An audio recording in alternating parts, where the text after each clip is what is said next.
let's talk about this word, transmedia. For me, transmedia has gone a little bit wrong, in part because I think there's a lot of confusion about it. What is transmedia? I think if I was to ask every single one of you to define it, you would all say something very, very different. Oh, thank you, water. And in this regard, this is the old, this notion of the elephant, and we all can touch different parts of the elephant. All the different blind men are touching the elephant, and they describe it, but they all describe it quite differently. And I think that's where we are, quite frankly, I'm having problems with this. There we go. In this space, because we're all feeling a different part of the elephant, and everyone's going to claim, as we do in media, because there's ego often involved, that this is what transmedia is. It's this, it's that. I don't really believe in anything like that. I really believe in the whole elephant. So I'm very agnostic in that regard. But it is important to recognize that this is part of the discussion and what's going on. So what is transmedia? Is it a franchise? Is it branded content? Is it a combination of these things? For me, I find it easier to go back to a sort of a more general or a more creative way of describing it, which is to say that this is about experience. All of art is about experience. Many of these approaches that we're thinking about today are really not new.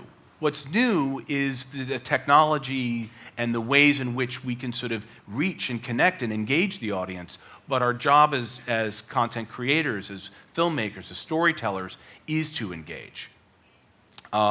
This notion, I think, goes back to sort of art itself. I think it's always imperative that art engages, or if it doesn't engage, then that's what you're trying to do, to not engage, but at least you're thinking about what that experience around engagement is.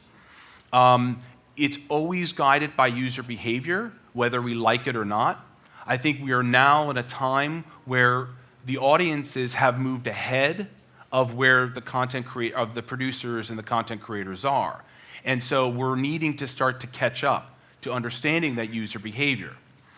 And we also need to understand the sort of notion of levels of engagement, how engagement can operate in different ways. For example, there's a level of engagement when you're playing a video game or in a VR movie because you're really immersed, you're really involved.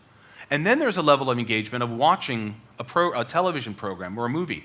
Those are different levels of engagement. When we start to think of the notion of engagement, I think about it at least in terms of these kind of three levels. There's the passive, which is traditional, and often I'll say something like even traditional marketing often relies on that. They'll have movie trailers or movie posters, but the engagement is more in the story or what they call narrative engagement, or it's in the way it markets a movie. Then there's this sort of casual engagement, which is more of the sort of minor commitment. This is what we're seeing a lot of today.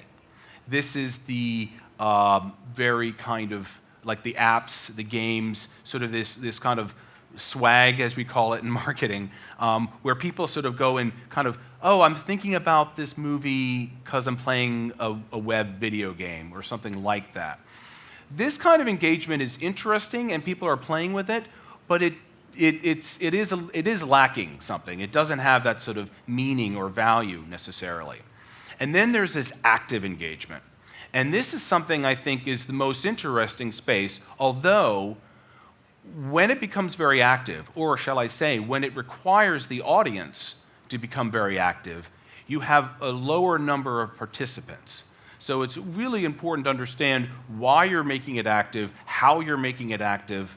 For me, the most effective way to make an active kind of engagement is to make sure that what you're creating for that engagement has real value and meaning to the audience. This is a quote by Henry Jenkins, who is often considered the godfather of transmedia. Of course, he'll define transmedia in his own way, which is about participation. But it's vital that we understand this. Fans are the most active segment of the media audience, ones that refuse to simply accept what they are given, but rather insist on the rights to become full participants. Now, Jenkins defines this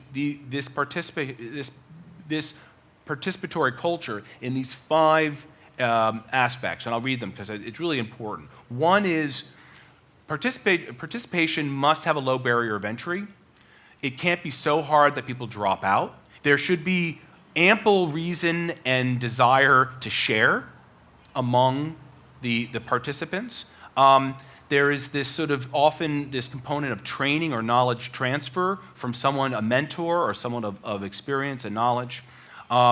There has to be value. There is this sort of awakening aha moment. Oh my gosh, what I'm doing actually means something.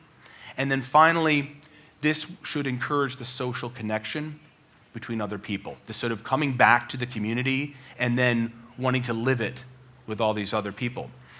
What I find very interesting about these 5 steps is that they're just like Joseph Campbell's notion of the hero, the journey of the hero. And this, I believe, is how we need to be thinking about our audiences. It's no longer just our hero in our story that goes on this journey, our audiences are too. Isn't wrong, I think, to think about all of our projects, even independent art house projects that are meaningful and are telling important stories, they're still a brand. And in that brand, Jobs talked about it as being a kind of bank account. There are components that are really good, and that's a deposit. And when you do something in that brand and people like it, that's a deposit. When you do something in that brand and it's awful, that's called a withdrawal. This is what people are doing. This is how you break the internet. And what we need to learn from our Kim Kardashians or all these other sort of versions of reality that are out there is, what is it about them that's creating this type of interest, this mass appeal? And how can we start to take part of that and maybe apply to something that has a little more meaning or a little more value for at least what we're trying to say and what we're trying to do? And with that, I thank you.